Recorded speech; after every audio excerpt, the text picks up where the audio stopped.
Today we will study Chapter 3 of Indian Economic Development, Liberalization, Privatization and Globalization.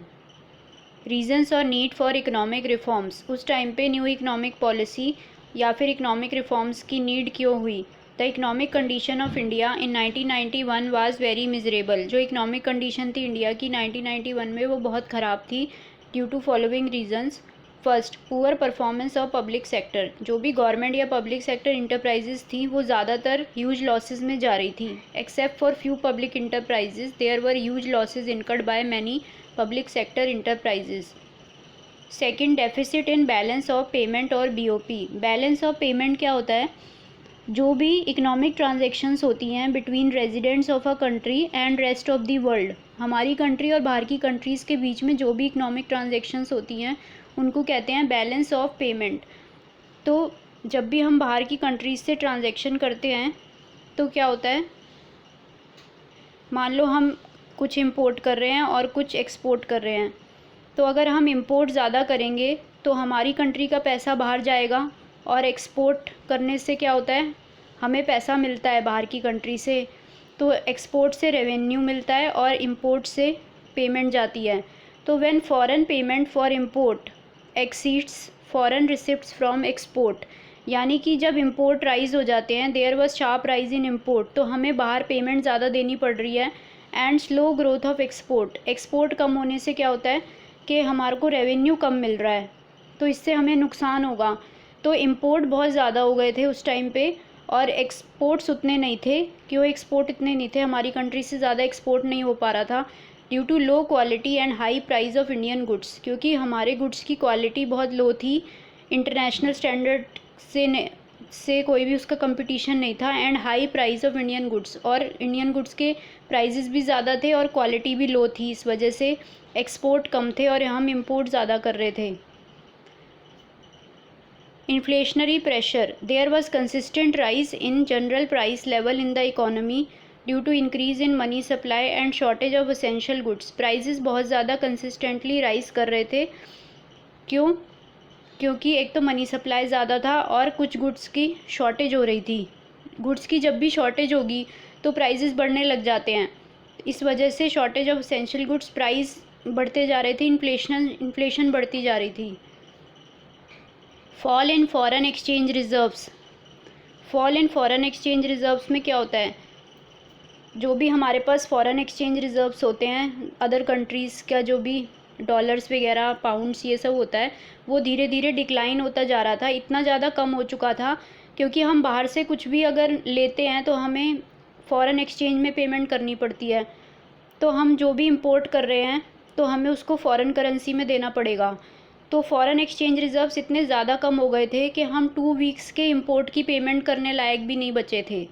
To finance import for more than 2 weeks, मतलब जो भी हमने import किया है हम उसकी पेमेंट तक नहीं दे पा रहे थे.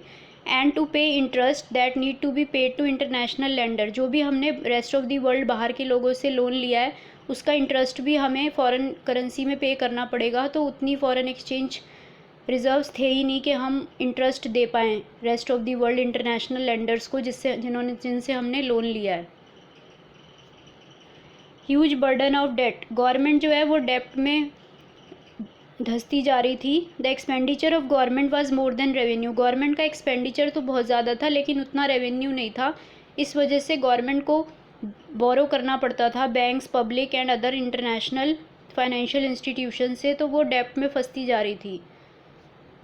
Inefficient management. जो गवर्नमेंट का मैनेजमेंट था वो ठीक नहीं था. Government was not able to generate sufficient revenue from internal sources. Internal sources मतलब अपने खुद के जो सोर्सेज हैं. एक तो हम एक्सटर्नली किसी से पैसा लेते हैं, बोरो वगैरह करते हैं. एक हमारे इंटरनल सोर्स भी होते हैं, जैसे कि हमने टैक्स, गवर्नमेंट जो टैक्स लेती है उससे रेवेन्यू कमाती है. पब्लिक अपनी इंटरप्राइजेज, गवर्नमेंट इंटरप्राइज या पब्लिक सेक्टर इंटरप्राइज से रेवेन्यू कमाती है. तो अपने इंटरनल सोर्सेज से गवर्नमेंट ज़्यादा रेवेन्यू जनरेट नहीं कर पा रही थी. Second, at time our foreign exchange borrowed from other countries and international financial institution was spent on meeting consumption need.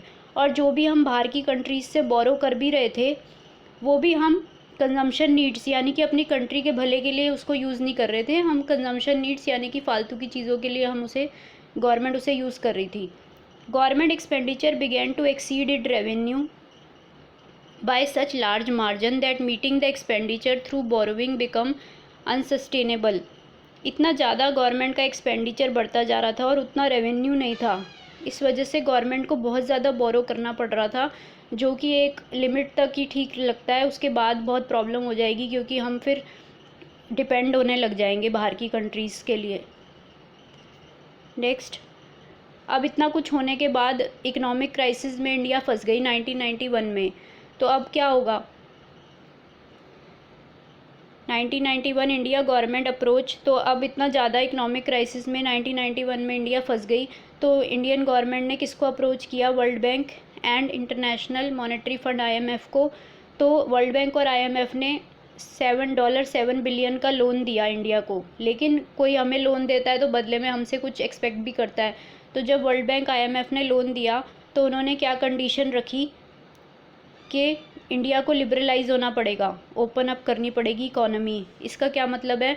Removing restrictions on private sector. मतलब पहले हम लोग सेकंड चैप्टर में हमने देखा था कि गवर्नमेंट कंडीशंस लगा रही थी कि ज़्यादा रोल पब्लिक सेक्टर का होगा, प्राइवेट सेक्टर को ज़्यादा आने नहीं देंगे। तो वो कह रहे थे कि सारी रिस्ट्रिक्शंस हटा दो, प्राइवेटाइज करने लग जाओ। Reducing the role of government in many areas, और पब्लिक सेक्टर का रोल लिमिटेड करो। कुछ ही एरियाज़ में पब्लिक सेक्टर को रखो, गवर्नमेंट को रखो, बाकी एरिया प्राइवेटाइज़ करो।